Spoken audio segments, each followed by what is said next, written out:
Welcome, wanderers of the shadowed vale, to another descent into the throne of nightmares. I am your guide through the labyrinth of the forgotten, the cursed, and the eternally restless. Tonight, we do not chase ghosts in grand, crumbling manors or chase specters through fog-choked cities. No, dear listener, we burrow deeper, into the marrow of the earth itself, where the roots of bloodlines twist like gnarled fingers, clutching secrets from the grave. We journey to Blackridge, a name that slithers off the tongue like venom from a serpent's fang. A place where the hills of West Virginia swallow men whole, and the rivers run black with the ink of unspoken sins. Imagine, if you will, the year 1742.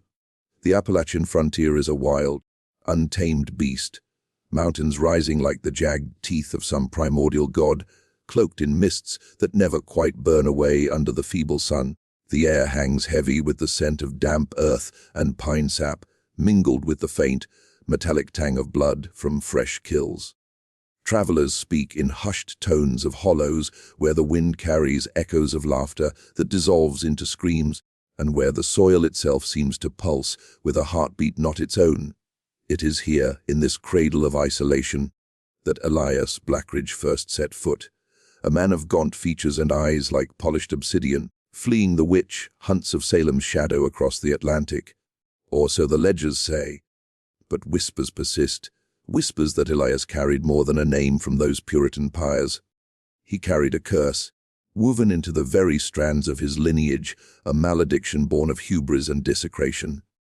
Picture Blackridge as it was then not yet a town, but a ragged scar on the hillside, a cluster of log cabins huddled against the relentless rain, their roofs thatched with moss that glowed faintly phosphorescent in the dead of night. The Blackridge family. Elias, his wife Miriam with her porcelain skin and lips stained eternally red from mordant herbs, and their 3 children, pale as moonlight, claimed the richest vein of coal in the hollow. They dug not just for fortune but for something older, something that hummed in the rock like a siren's call. The miners, gaunt souls drawn from the dregs of Philadelphia and Boston, spoke of veins that wept a viscous black ooze, warm to the touch, and of shadows that danced in the lamplight without source. Elias laughed it off, his voice a gravelly rumble that echoed too long in the tunnels. "The mountain gives what it wills," he'd say, his fingers black with the stuff, tracing sigils on his children's foreheads as bedtime prayers. But oh, how the mountain exacted its toll.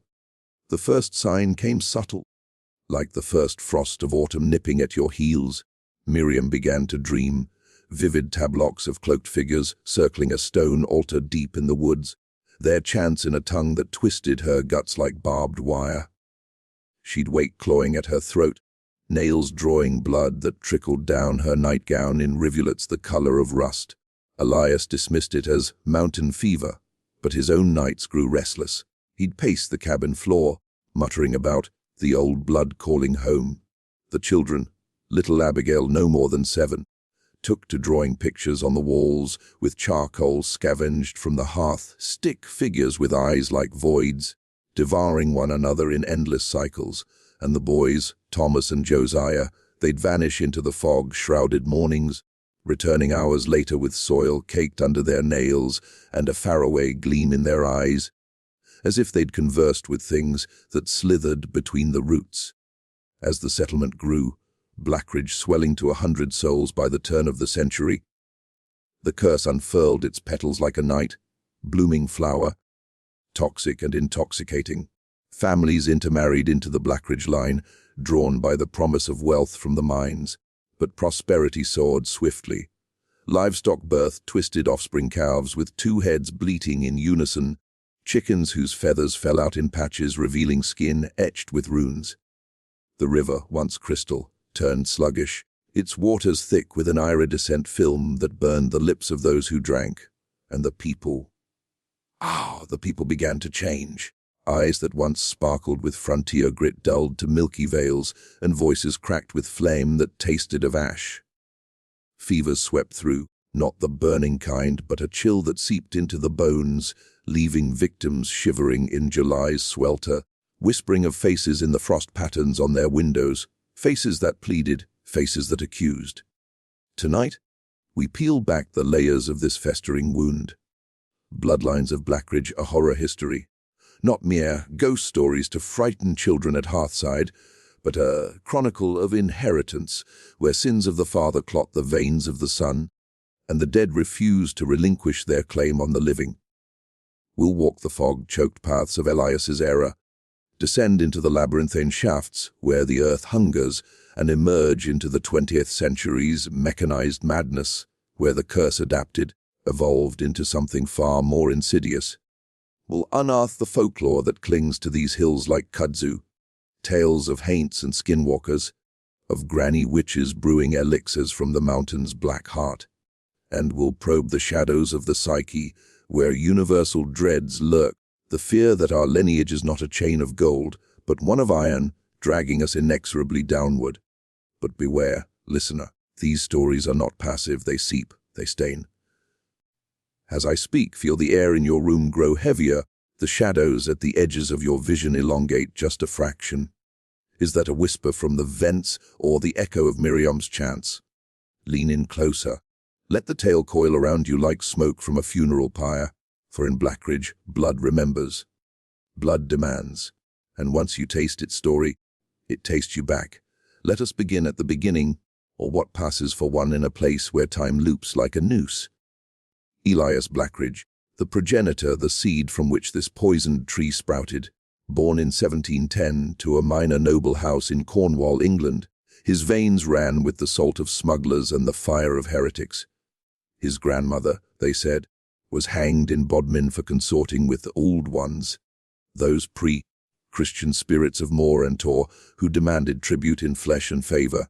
Elias fled to the colonies young, bookish and ambitious, his satchel heavy with forbidden tomes, grimoires bound in human skin, maps etched with alchemical symbols.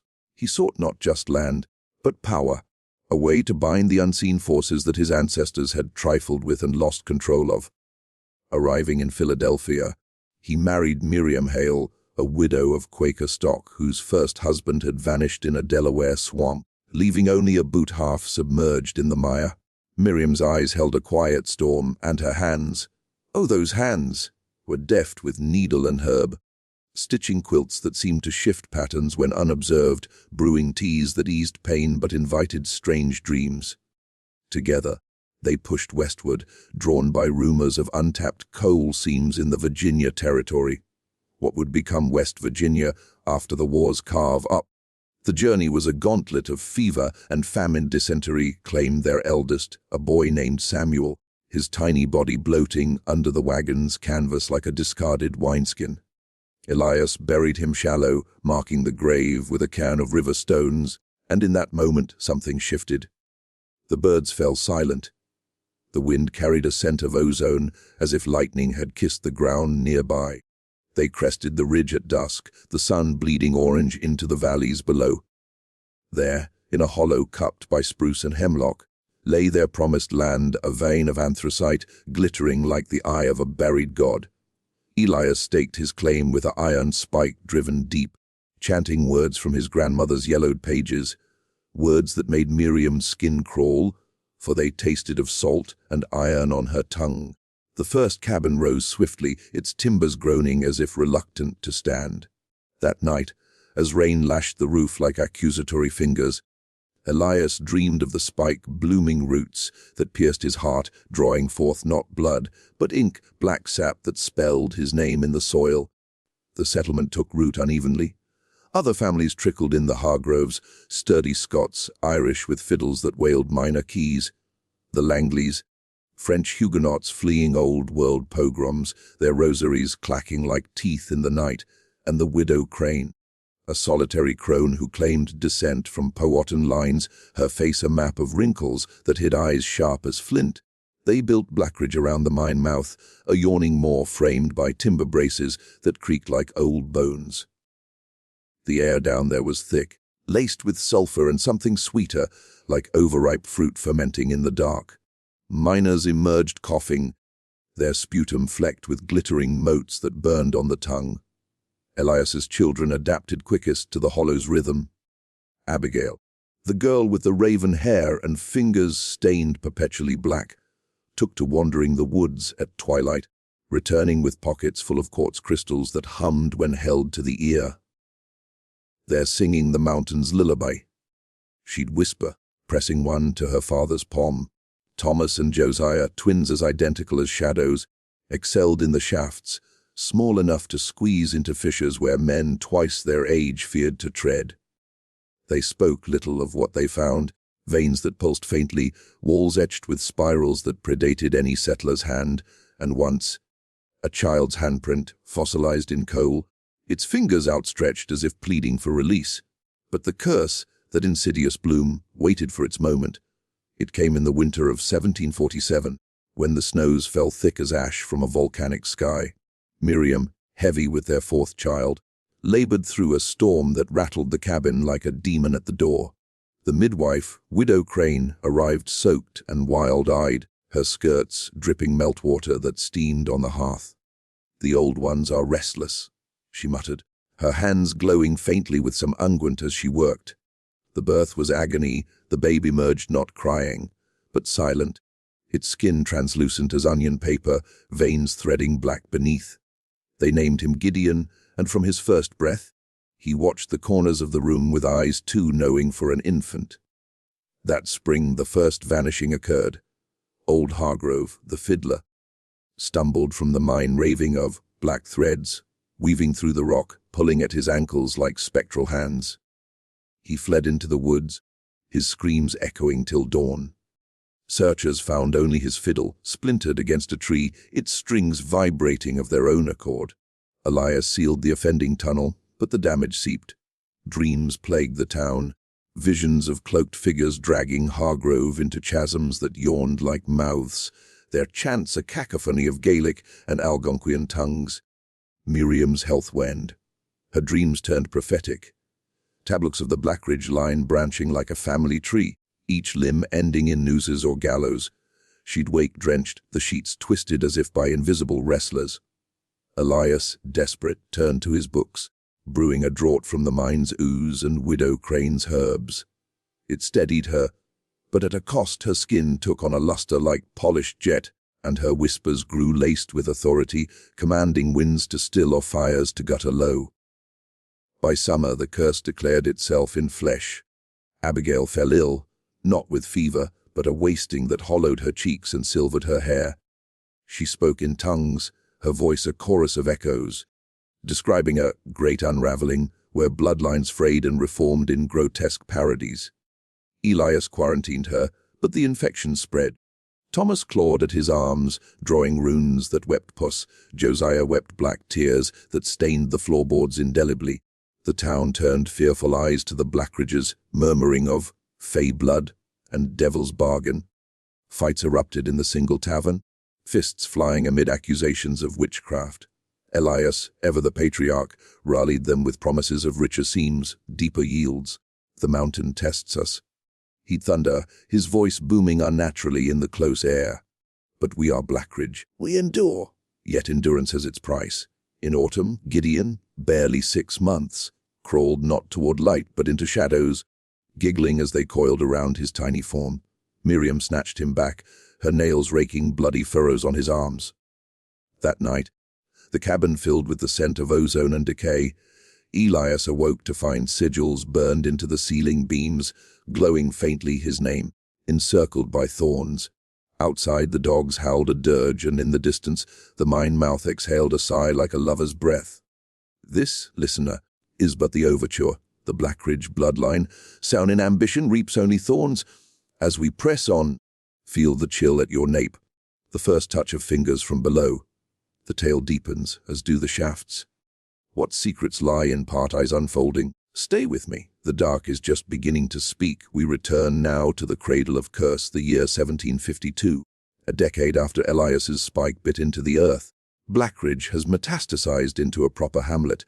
24 cabins strung like beads on a rosary of mud, churned paths, the mine its beating heart. Smoke curls from chimneys, carrying the acrid bite of coal dust that settles on everything like a perpetual grey snowfall.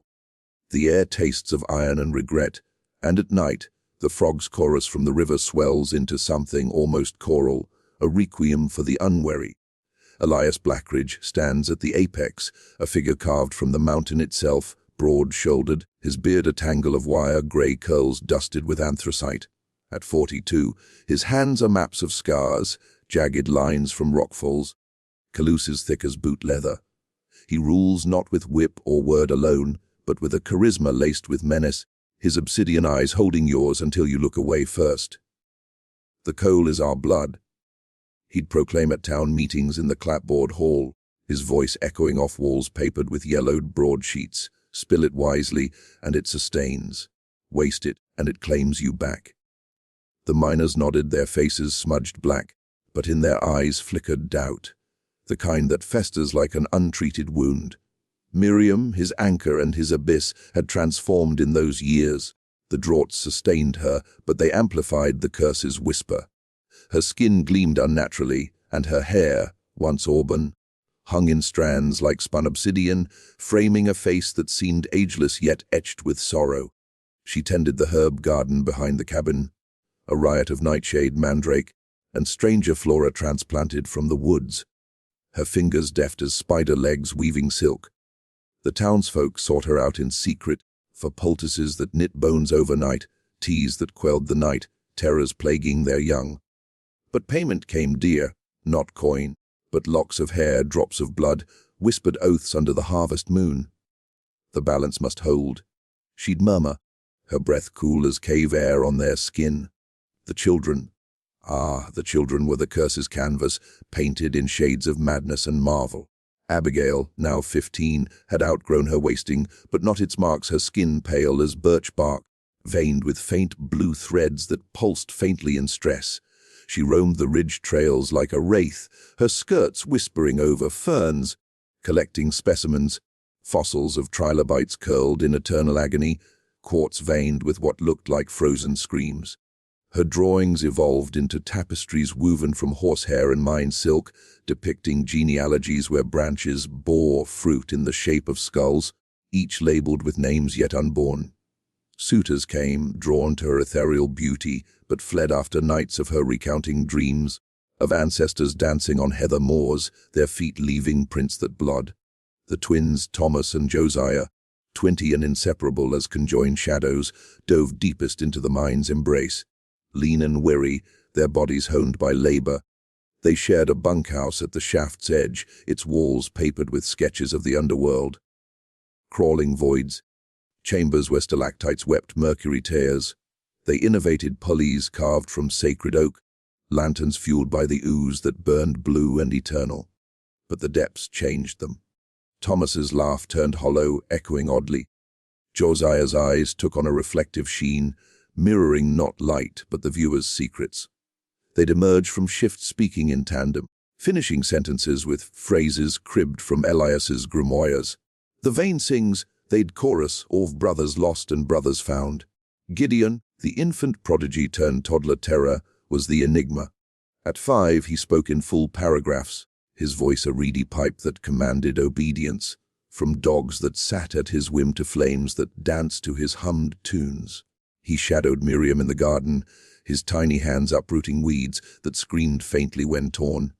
"Mama, the roots remember," he'd say, holding forth a mandrake the size of his arm, its root face contorted in silent agony. Elias watched him with pride laced with fear, teaching him the old chants by firelight, their words curling smoke into shapes, crows, nooses, open graves. The town pulsed around them, a microcosm of frontier grit and gathering gloom. The Hargrove clan, diminished since Old Man's vanishing, ran the tavern, a low-beamed den where fiddle music clashed with miners' bawdy songs, the air thick with pipe smoke and spilled ale. Young Eliza Hargrove, fiery-haired and sharp-tongued, served tankards with a wink that hid her growing unease. The way the Blackridge boy's eyes lingered, as if weighing her soul on unseen scales. The Langleys tended the chapel, a rude structure of pine smelling eternally of resin and incense. Father Langley preached sermons on Providence, but his daughter Claire confided to friends of visions, Blackridges in the pews, their shadows stretching to touch the crucifix, making it weep tar. Widow Crane, the Powhatan remnant, lived on the hollow's fringe in a hovel of woven vines and bone charms. She foretold in bird bones and river mud, her prophecies vague as mist. The black blood swells, and the hollow drinks deep. Townsfolk crossed her path warily, tossing cornmeal offerings, but Elias courted her counsel, trading coal for lore of the stone people. Ancient ones buried in the mountain, their sleep disturbed by the pickaxe's kiss. It was in this fragile equilibrium that the first true fracture came the night of the shattered vine, October 1754. The twins, delving a new spur, struck not coal but a chamber vast as a cathedral, its walls veined with crystal that sang in harmonic tones, notes that burrowed into the skull like worms. They hauled samples up, the chunks humming in their cart, drawing every soul in Blackridge to the square. Elias examined them by torchlight, his face alight with avarice. "This is it," he breathed. "The mountain's heart." Miriam touched one, recoiling as if burned. It pulsed against her palm like a second heartbeat.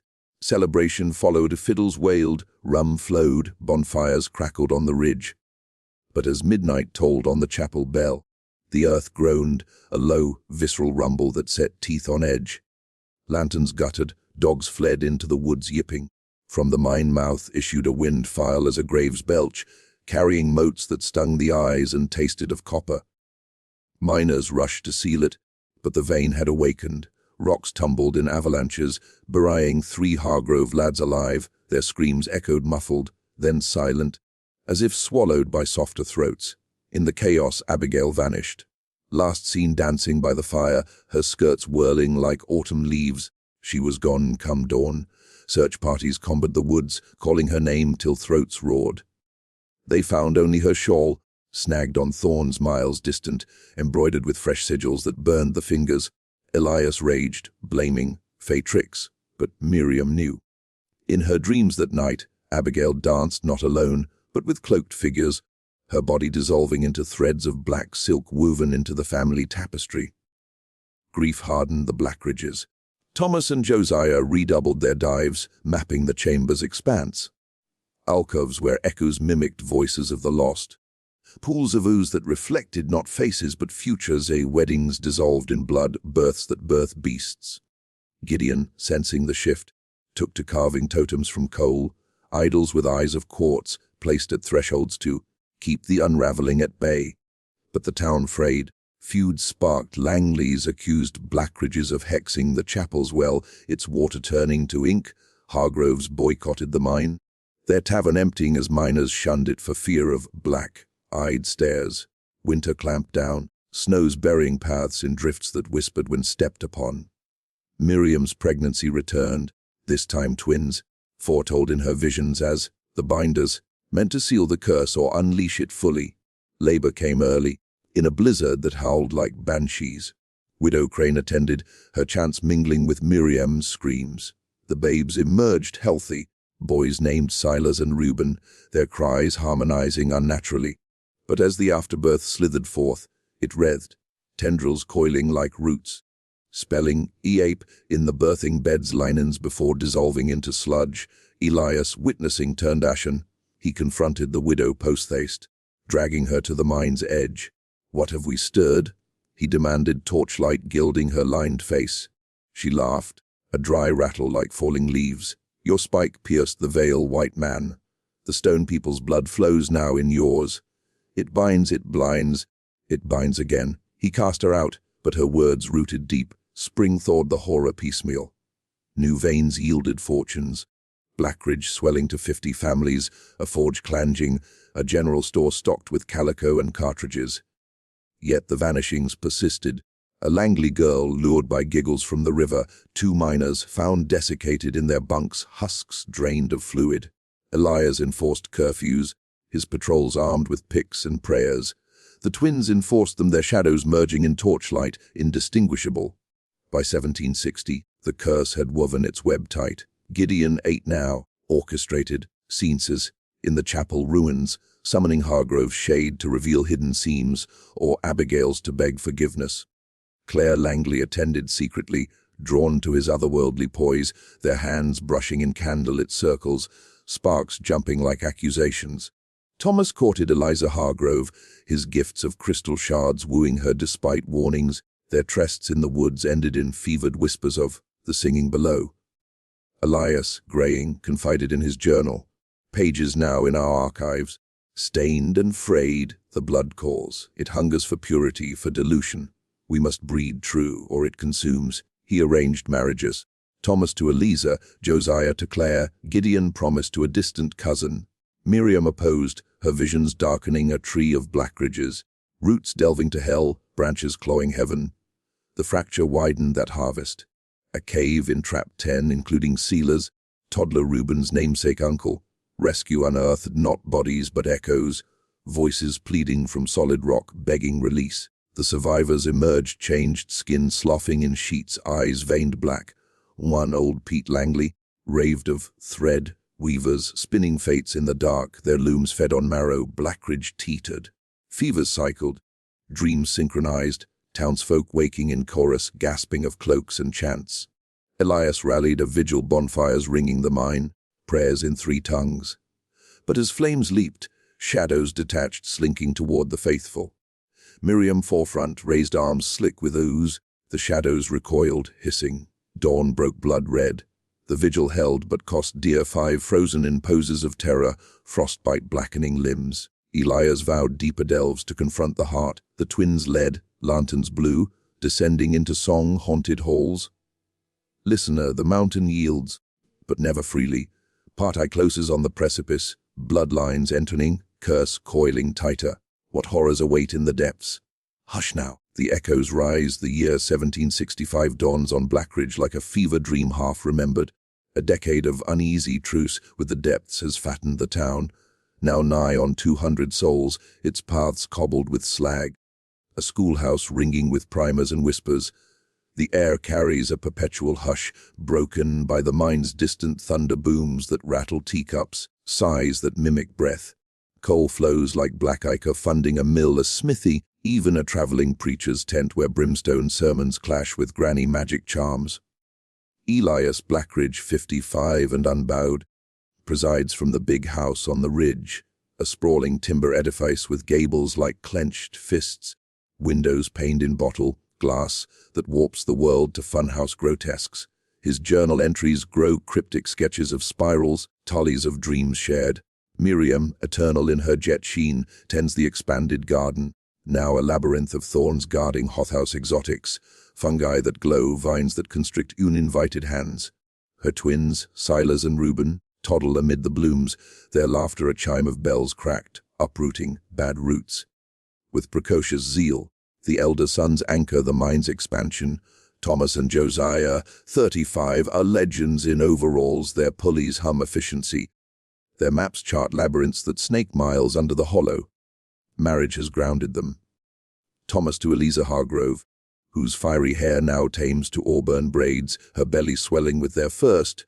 Josiah to Claire Langley, her rosary beads clacking against the swell of her own child. Yet wedlock frays under the curse's gaze. Eliza dreams of threads pulling her unborn toward the shafts. Claire wakes clawing at her throat, gasping of cloaks drowning her in inky pools. The brothers confer in bunkhouse shadows, their tandem speech laced with foreboding. The binders come, but will they seal or snap? Gideon, 18, is the wild card. A lanky youth with eyes like fractured quartz, his voice a mesmer's croon. He forsook the mine for the woods, apprenticing under returned widow Crane's shadow, exiled but unbowed, her hovel a nexus of feathers and fetishes. Together they brew, elixirs from ooze and owl bone, scrying in pools where reflections show alternate bloodlines. Blackridge is unbroken, thriving in sunlit vales. Gideon courts no one, his affections reserved for the unseen. Townsfolk spy him dancing naked under moons, skin painted with luminescent mud, chanting to stars that wink back. The town simmers. The Hargrove's tavern thrives on tall tales. Hargrove ghosts fiddling phantom reels. But undercurrents run dark, brawls over, black looks. Pregnancies ending in stillbirths with cold dust lungs. The Langley's chapel swells with penitence.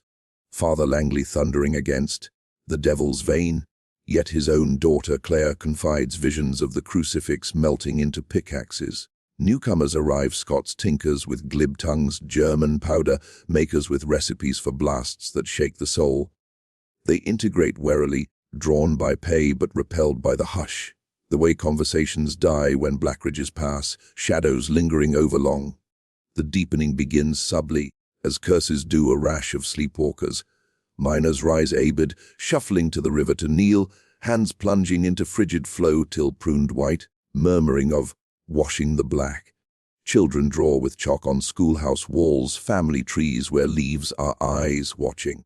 Elias dismisses it as mountain vapors, dosing the well with widow cranes purifiers, but Miriam senses the shift. Her visions now diurnal, flashing in daylight, the big house crumbling, bloodlines forking into beasts. The first haunting manifests in flesh, the wedding of threads. Summer 1767. Thomas and Eliza's babe arrives amid fireworks, literally German powders blooming red over the hollow. Christened Micah, the boy seems hale, fat-cheeked and blue-eyed. But on his naming day, as fiddles scraped and rum toasted, the air thickened. Guests choked on acrid smoke unbidden, flames on candles stretched tall, forming silhouettes of cloaks. Micah wailed not as infant, but as chorus, voices layered pleading, "Unweave me." Eliza clutched him, milk leaking black, tinged from her breasts. Thomas paled, his hand on her shoulder feeling not warmth, but a thread tugging taut. Whispers spread. Granny midwives examine Micah, his veins thread black under skin, pulsing to an unseen rhythm. Widow Crane visits undercover, her bones clacking. The curse marries in, she diagnoses, prescribing a ritual, bathing the child in river water mixed with ooze under eclipse. Elias forbids it, fearing dilution, but Miriam defies, spiriting babe and mother to the woods. The rite unfolds chants in hybrid tongues, flames fed with hair from all lines. Micah stills his wail, fading to coo, but marks remain, tiny sigils on his soles glowing faintly in dark. Emboldened, hauntings cascade. Josiah and Claire's daughter, born months later, Lyora, arrives, silent, eyes open wide, reflecting not faces but fates, a miner crushed, a wife widowed. She doesn't cry, instead, she hums the veins song, drawing rats from walls to nibble her toes. Claire, devout, baptizes her thrice, but the water boils on contact. The brothers clash. Thomas urges flight. To Boston's bustle, Josiah insists binding, delving deeper to confront the weavers. Elias mediates with iron will, commissioning a deeper shaft, the heart spike, named for his founding nail. The twins lead, crew of 20, lanterns blue as willow the wisps. Days blur, walls weep, echoes converse. They breach the cathedral chamber, now vast, crystals thrumming symphonies that induce trances. Miners scrawling prophecies on slate. Blood calls blood, root to root. One night, hallucination or horror, shadows coalesces, cloaked figures, faces obscured by hoods of woven coal, hands extended with threads like spider silk, offering bargains. Josiah accepts a spool, pocketing it unseen. Thomas recoils, slashing with pick. A scent brings madness. Crew emerges raving. One chews his tongue to silence whispers. Another carves sigils into arms, blood spelling, R.E. ape. Elias quarantines. But infection spreads, fevered folk clawing mirrors, shattering reflections to free the doubles. Gideon intervenes, his elixirs calming, but revealing visions of ancestors. Elias's Cornish kin hanged, Miriam's Delaware lost, trapped in the weave, pulling descendants to join. Climax crashes in the great unraveling, autumn 1770. A storm biblical in fury lashes Blackridge, lightning forking blue, thunder mimicking chants. The mine floods, not water, but ooze rising like bile, warm and adhesive. Pumps clog with threads, actual filaments black and pulsing, snaring limbs. 20 trapped below, screams bubbling up. Rescue impossible, Elias descends with sun's lanterns sputtering. In the cathedral, the heart reveals a nexus of crystal and ooze, throbbing like a womb, cloaks circling in procession. At center, Abigail, aged not a day since vanishing, her form translucent, weaving threads from spectral looms. Father, she intones, voice multiplied, the spike bound us. Now we bind you. Threads lash out, coiling Elias, drawing him near. He chants counter spells, voice cracking. Thomas hacks, pick sparking. Josiah offers the spool, a truce. Threads for secrets. Miriam arrives, babe Micah in arms, her garden shears gleaming.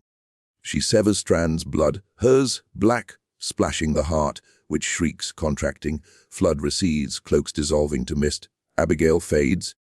Whispering, not ended, inherited.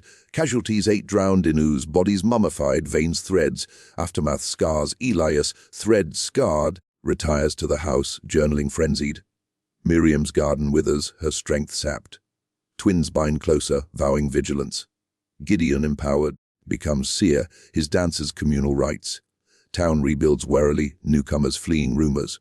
But the curse adapts, burrowing generational. Micah grows fey, humming prophecies. Lyora speaks dead tongues. By 1780, as revolution rumbles distant, Blackridge's bloodlines entwine tighter. Marriages mandated, outsiders shunned. Hauntings evolve, not vanishings, but possessions. Miners channeling ancestors, revealing hordes or horrors. The narrative deepens, listener, into the 19th century's forge fires. Bloodlines fracture and reform, the mountains hunger unslaked. Feel the pull, the threads tighten. To grasp the tendrils of Blackridge's curse, we must excavate not just fiction's fertile soil, but the strata of real history and folklore that cradle it. Nestled in the sinuous folds of West Virginia's Appalachia, Blackridge draws from a wellspring of isolation, exploitation, and spectral lore, a region where mountains stand sentinel to traumas etched in rock and river. Founded in our tale circa 1742, it echoes the actual frontier, pushy Scots, Irish and German settlers flooding the Monongahela Valley post-1730s, lured by land grants from absentee lords like the Fairfax family. These pioneers, much like Elias, fled Europe's religious persecutions. Puritan zealots from New England, Huguenots from France, only to clash with the land's indigenous guardians, the Shawnee and Cherokee, whose sacred sites they desecrated in pursuit of timber and tillable earth. Consider the cultural bedrock. Appalachian folklore, a tapestry woven from Celtic imports and native strands, rife with haints, restless spirits bound to places of violent death. In Blackridge's genesis, Elias's spike-piercing ravine mirrors real desecrations like the 1750s encroachments on Ohio Valley mounds, where settlers unearthed burial effigies that cursed diggers with fevers and misfortunes. The Shawnee spoke of stone people, petrified ancestors guarding Manitou sites, whose disturbance invited man-eating winds or shadow walkers, entities that slove skins to mimic the living. Widow Crane embodies this syncretism. Her Powhatan echoes the real, granny witches, Appalachian healers blending European herbcraft with native rootwork, brewing from bloodroot and ginseng to ward. The black flux, a folk term for mine-induced pneumoconiosis, black lung that choked generations. By the 19th century, Blackridge's mining boom aligns with West Virginia's coal rush. Incorporated as a state in 1863 amid Civil War fractures, the region became a powder keg of labor strife and subterranean peril. Real towns like Thurmond or Matewan burgeoned on anthracite veins, mirroring our narrative's 1760s expansion. Cabins to forges fueled by immigrant waves, Italian, Polish, Welsh, their superstitions layering the pot. The singing veins evoke actual phenomena, methane pockets whistling in shafts, or crystal harmonics in limestone caves that induced mine madness. Hallucinations documented in 1840s journals as auditory ghosts urging self-harm. Disasters punctuate this history, seeding Blackridge's cave-ins. The 1907 Monongahela explosion, claiming 362 lives in twin mines, remains America's deadliest industrial accident, bodies mangled beyond recognition. Survivors haunted by echo screams from rubble. In our tale, the 1770 unraveling parallels this, floods of slurry, not water, claiming souls in viscous embrace. Folklore amplifies, boo-hags, Gullah imports via coastal trade, skinned witches riding victims to exhaustion, their breath reeking of grave dirt, echoed in ooze, drowned mummies. The Hatfield-McCoy feud, 1860s, 1890s, that blood-soaked Appalachian archetype, bleeds into Blackridge's feuds. Hargroves versus Langley's mirroring clan vendettas where curses were hex, bags of nails and hair buried at thresholds. Spectral lineages abound in regional lore, substantiating our bloodlines.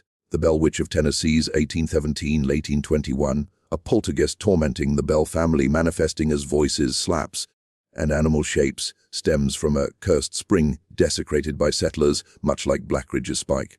Closer, West Virginia's Muthman 1966-1967 in Point Pleasant heralded the Silver Bridge collapse, killing 46. Witnesses described a winged harbinger tied to a cursed bloodline of bridge builders, their descendants plagued by visions. Ghost towns litter the state, Algoma, Amy's, abandoned post-mine closures, their ruins whispering of vanishing families, like the 1921 Barton collapse, where 51 miners dissolved into myth, bodies never recovered. Fueling tales of underground realms. Cultural trauma underpins it all, inherited poverty, the grit of black lung past father to son, mirroring our veined curses. Folk magic persists, brought Cherai from Pennsylvania Germans, Powwows healing fright sickness, with blown breaths and signs. Gideon's scenes evoke sin-eating, a Welsh rite where paupers consumed salted bread over corpses to absorb sins, adopted in hollers to appease haints. Native influences linger, the Screaming Bridge, near Huntington, haunted by a lynched woman's wails, ties to colonial atrocities against Lenape, their spirits weaving vengeance in winds.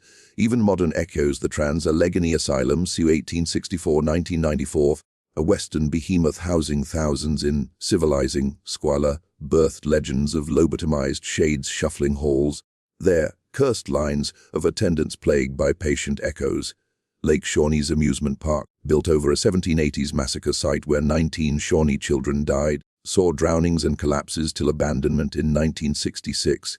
Cursed ground where swings creak unoccupied, bloodlines of victims crying foul. These threads, historical, folkloric, lend Blackridge unsettling verity. Not mere invention but amplification, the mountain's memory, etched in coal and cry, where bloodlines bear the weight of ancestors' digs. As we delve psyche, ward, ponder in these hills, is curse metaphor or marrow? The whispers suggest both. Beneath Blackridge's visceral horrors lies a labyrinth of the mind, a symbolic codex where bloodlines serve as metaphors for the inexorable drag of inheritance. The curse, that black-veined malediction, transcends supernatural frill, it incarnates universal fears. The dread that we are not architects of self, but vessels for ancestral freight, our psyches colonized by echoes we never summoned. In Jungian terms, the Blackridge lineage embodies the shadow archetype, the repressed underbelly of collective unconscious, bubbling up from the mountain's depths as Anima projections, Miriam's cloaks, Abigail's weaves, manifestations of the devouring feminine, punishing patriarchal intrusion, Elias's spike, a phallic violation of the chthonic mother, birthing not progress, but monstrous progeny. Gideon's seer gifts, the twins' merged shadows, symbolizing fragmented ego, the self splintered by forbidden knowledge. Psychologically, the hauntings evoke inherited trauma, a concept Freud termed repetition compulsion, where unresolved sins replay across generations. The ooze, that warm, adhesive flood, mirrors epigenetic markers, chemical ghosts on DNA strands, transmitting stress from Salem pyres to Appalachian shafts. Real parallels abound. Studies on Holocaust survivors' descendants show altered cortisol, priming for anxiety. In Appalachia, black lungs' legacy imprints familial dread. Father's coughs haunting son's lungs. Blackridge's vanishings, Abigail's dance, miner's thread, snared ends, symbolize dissociative fugue. The psyche fleeing intolerable lineage, dissolving into the collective unconscious where ancestors lurk as thread weavers, puppeteers of fate. Thematically, isolation amplifies the hollow as Freud's uncanny, Heimlich twisted to unheimlich, familiar home turned alien by proximity to the repressed. Blackridge's intermarriages enforce endogamy, a cultural echo of royal curses like the Habsburgs' jaw, their inbreeding manifesting physical monstrosity as moral metaphor. Here, its psychic, blood dilution, invites consumption, underscoring xenophobia's folly. Outsiders shunned, yet the curse thrives on purity, a cautionary on nativism's self-devouring cycle. Universal fears coalesce, patrilineal sins, Ilias's hubris, clotting maternal lines, birthing hybrids like Micah's sigilled souls, embodying Lycon's real, the traumatic kernel beyond symbolization. Erupting in black milk and humming babes, culturally Blackridge taps America's original sin manifest destiny's desecration, where pioneer ambition curses with native reprisal. The Stone People's vengeful weave parallels Chokorua's curse, an Abenaki chief's dying imprecation on white settlers, spawning generations of misfortune. This indigenizes trauma, human nature's hubris inviting nemesis, Promethean fire stolen from Earth Mother, repaid in spectral chains. In Appalachia, it resonates with extractive capitalism, coal barons like the Rockefellers, their fortunes built on bent backs, haunted by labor ghosts, suicides in mansions echoing Blackridge's big house decay. Symbolically, the mountain divars embodying Levi Strauss's raw-cooked binary civilizations cooked Orderdas town, mind consumed by raw chaos below.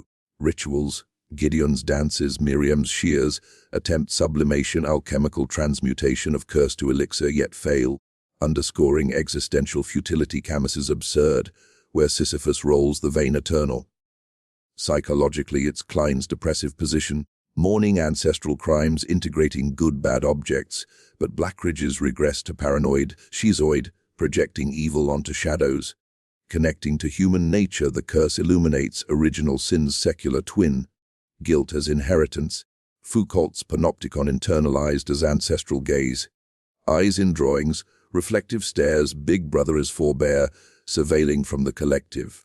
Universal dread, surfacey fear of monstrosity within, Frankenstein's hubris, the other as self-doppelganger twins. Oblivion via lineage, Kennedy curses assassinations, a modern bloodline unraveling. Ominously, Blackridge warns of ecological reckoning. The mountain's heart as Gaia avenging Anthropocene wounds, threads as mycelial networks retaliating. In our era, with climate refugees and poisoned aquifers, it haunts Are We All Blackridges, spiking earth for short gain, birthing floods of our own. Intellectually chilling, the tale probes if blood remembers. What sins do we encode for our heirs?